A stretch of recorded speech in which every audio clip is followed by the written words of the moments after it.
বিএলওদের সুরক্ষা সুনিশ্চিত করার দায়িত্ব নির্বাচন কমিশনের। এসআইআর নিয়ে হুমকি হুঁশিয়ারির আবহে এমনই মন্তব্য কেন্দ্রীয় শিক্ষা প্রতিমন্ত্রী সুকান্ত মজুমদারের। এসআইআর করানো নির্বাচন কমিশনের কাজ। নির্বাচন কমিশন এসআইআর করাবে, এতে কার কি করার আছে? আমার করার নেই, আপনারও করার নেই। বিএলওর সাথে বিএলএরা যাবে। বিভিন্ন রাজনৈতিক দল তাদের বিএলএদের লিস্ট দিয়েছে। নির্বাচন কমিশনের দায়িত্ব হচ্ছে বিএলওদের সুরক্ষাকে নিশ্চিত করা, যেন কোনো বিএলও হিংসার শিকার না হয় বা কোনো রকম প্রেশারে কাজ করতে না হয় কোনো বিএলওদেরকে। এবং গোটা ভারতবর্ষে এসআইআর হয়েছে, এর আগে 12 বার হয়েছে, 13তম বার হচ্ছে, পশ্চিমবঙ্গ হচ্ছে। একদিকে এসআইআর প্রক্রিয়া এবং অন্যদিকে রাজনৈতিক নেতাদের বিএলওদের উদ্দেশ্যে হুমকি হুঁশিয়ারি, দুই চলছে সমানতালে। এবার বিএলওদের চাকরি নিয়ে টানাটানির হুঁশিয়ারি দিলেন সিউড়ির তৃণমূল নেতা। রবিবার সিউড়ির 18 নম্বর ওয়ার্ডে তৃণমূল কংগ্রেসের তরফে আয়োজন করা হয় এসআইআর সচেতনতা শিবির। সেখানে বিএলওদের উদ্দেশ্যে প্রকাশ্যে হুঙ্কার ছাড়তে শোনা যায় সিউড়ি পুরসভার প্রাক্তন কাউন্সিলর পবিত্র দাসকে। এসআইআরকে ইস্যু করে ভয় দেখানোর রাজনীতি করছে তৃণমূল বলে কটাক্ষ করেছে বিজেপি।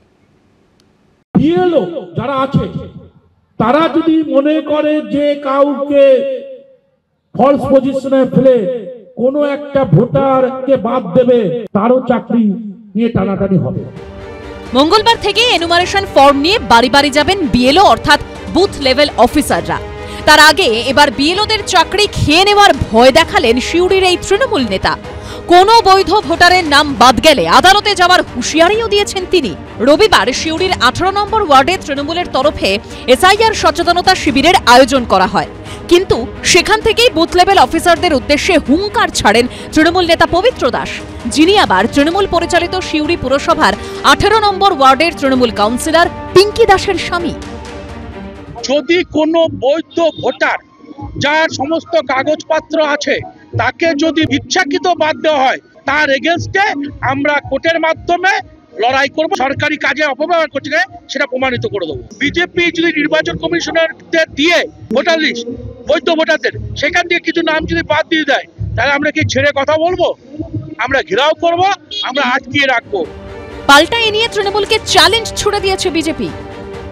এসআইআর হোক, জলে জল দুধে দুধ হয়ে যাবে। সরকারি চাকরি খাবে যে কাউন্সিলরের হাজবেন্ড বলছে, তার চাকরিটা তো আগে যাবে। চাকরি খান না, কত বড় হিম্মত আছে আপনার, দেখি আমরা বিএলওদের পাশে আছি। হুমকি হুঁশিয়ারির এই পর্ব অবশ্য শুরু হয়েছে এরাজ্যে এসআইআর ঘোষণারও অনেক আগে থেকে। একদিকে বিএলওদের কড়া বার্তা দিয়েছেন খোদ মুখ্যমন্ত্রী। সুতরাং এটা মনে রাখবেন, আপনারা চাকরি করেন স্টেট গভর্নমেন্টের, কোনো মানুষকে অযথা হ্যারাস করবেন না। বুথ লেভেল অফিসারদের বেঁধে রাখার দাওয়াই দিয়েছেন কোচবিহার পুরসভার চেয়ারম্যান। অন্যদিকে আবার বিএলওদের দায়িত্ব মনে করিয়েছেন বিরোধী দলনেতাও। বিহারে 52 জন বিএলও এখনো জামিন পায়নি, আপনাদের কিন্তু জেলে কাটাতে হবে। এই টানা পড়েনে বিএলওদের কার্যত চিড়ে চ্যাপ্টা অবস্থা। প্রতিটি বিএলও আতঙ্কিত, বিশেষ করে মহিলারা। আমাদের কাজের পরিবেশ যেন সুরক্ষিত থাকে। দায়িত্ব পেয়ে কাজের শুরুতেই যেভাবে হুমকি হুঁশিয়ারির মুখে পড়তে হচ্ছে তা নিয়ে ক্রমেই বিএলওদের কপালে বাড়ছে চিন্তার ভাঁজ। তাদের প্রশ্ন, এখনই এই অবস্থা হলে এরপর কি হবে? ভাস্কর মুখোপাধ্যায়ের রিপোর্ট, এবিপি আনন্দ, বীরভূম। মহিলাদের একদিনের ক্রিকেটে বিশ্বজয় ভারতের। হরমনপ্রীত, দীপ্তি শর্মা, শেফালি বর্মা, রিচা ঘোষদের দাপটে কার্যত উড়ে গেল দক্ষিণ আফ্রিকা। বিশ্বকাপ জয়ের আনন্দে মাতল 140 কোটি ভারতবাসী। রাষ্ট্রপতি থেকে প্রধানমন্ত্রী, লোকসভার বিরোধী দলনেতা থেকে পশ্চিমবঙ্গের মুখ্যমন্ত্রী শুভেচ্ছা জানালেন প্রত্যেকে।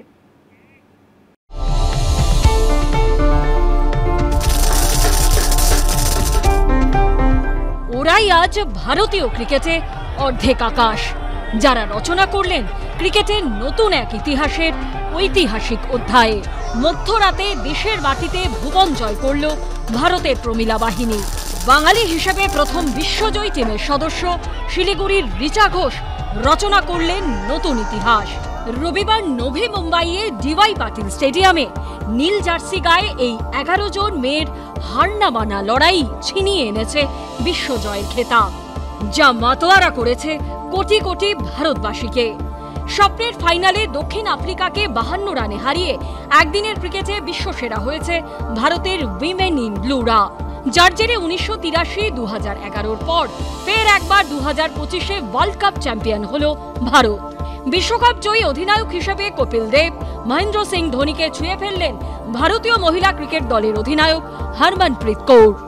1983-তে কপিল দেবের টিম চ্যাম্পিয়ন হওয়ার পরে সারা ভারতবর্ষ জুড়ে একটা ওয়েভ এসেছিল, ঢেউ এসেছিল সবার কাছে। তখন আমরাও খেলছিলাম, যে আমরা তখন খেলি আর কি, যে একটা মনে হয়েছিল আমরাও পারবো। এই জয়টা ইন্ডিয়াকে একটা বিরাট অক্সিজেন দিয়েছে, বিশাল একটা পরিবর্তন চলে আসবে মেয়েদের ক্রিকেটে আমাদের ভারতবর্ষে। অলরেডি ভারত দুর্দান্ত করছিল মেয়েদের ক্রিকেটে, এবং যেটা আমরা পরিভাষায় বলে থাকি আইসিং অন দ্য কেক, এই বিশ্ব চ্যাম্পিয়ন হওয়াটা এবং নিজেদের দেশে এটা একটা বিশাল ব্যাপার। অ্যাবসলিউট টিম এফার্ট, দুর্দান্ত খেলেছে ভারত। রবিবার 46তম ওভারে তৃতীয় বলে কভারে খানিকটা দৌড়ে গিয়ে দক্ষিণ আফ্রিকার নাদিম দি ক্লার্কের ক্যাচ হরমনপ্রীত কৌর মুষ্টিবদ্ধ করতেই নতুন ইতিহাস লেখা হয়ে যায় ভারতীয় মহিলা ক্রিকেটে। শুভেচ্ছা অভিনন্দন জানাই, কারণ যেভাবে ওরা এই টুর্নামেন্টটা খেলেছে, ভালো খেলেছে, ভালো পারফর্ম করেছে, সবাই দায়িত্ব নিয়েছে। এত বড় টুর্নামেন্ট একদিনের খেলা সম্ভব, যেদিন দেশ সেরকম পেয়েছে সেদিন সে সামনে থেকে এসে নেতৃত্ব দিয়েছে। মহিলা ক্রিকেটের সৌজন্যে আগেই ব্যাটসম্যান থেকে ব্যাটার বা ম্যান অফ দ্য ম্যাচ থেকে প্লেয়ার অফ দ্য ম্যাচে পরিবর্তন দেখেছিল ক্রিকেট দুনিয়া। রবিবার মহিলা ক্রিকেট দলের বিশ্বকাপ জয় ভারতীয় ক্রিকেটে আরও একটা নতুন শব্দ জুড়ে দিয়েছেন হরমনপ্রীত কৌর। ইনস্টাগ্রামে দলের অধিনায়ক এই ছবিটি পোস্ট করেছেন। এতদিন ধরে বলা হতো cricket is a gentleman's game, অর্থাৎ ভদ্রলোকেদের খেলা। রবিবার জয়ের পর যে টি শার্ট পরে ছবি আপলোড করেছেন হরমনপ্রীত, তাতে জেন্টলম্যানস শব্দটি কেটে লেখা cricket is a everyone's game. সদ্য বিশ্বকাপ জয়ী অধিনায়ক লিখেছেন, কোটি কোটি মানুষের কিছু স্বপ্ন থাকে, সেজন্যই ক্রিকেট সকলের খেলা। এতদিন আমরা ক্রিকেট বলতে শুধু তো পুরুষদের ক্রিকেটই বুঝতাম, তো মহিলা ক্রিকেট বুঝতাম না। আমাদের মেয়েরা প্রমাণ করলো যে মেয়েরা কি করতে পারে। রবিবার হাই ভোল্টেজ ফাইনালে 78 বলে ঝকঝকে 87 রান এবং 36 রান দিয়ে 2 উইকেট নেওয়া শেফালি ভার্মা হন প্লেয়ার অফ দ্য ম্যাচ। অন্যদিকে গোটা টুর্নামেন্টে 215 রান ও 22টি উইকেট নিয়ে প্লেয়ার অফ দ্য সিরিজ ঘোষণা করা হয় দীপ্তি শর্মাকে। আমার কালকে জন্মদিন ছিল, 90তম জন্মদিন। তো সেটা আমি সেই দিনই আমি এই বিশ্বকাপ জয় দেখলাম, আমার মনে হলো এটা আমার জন্মদিনের উপহার।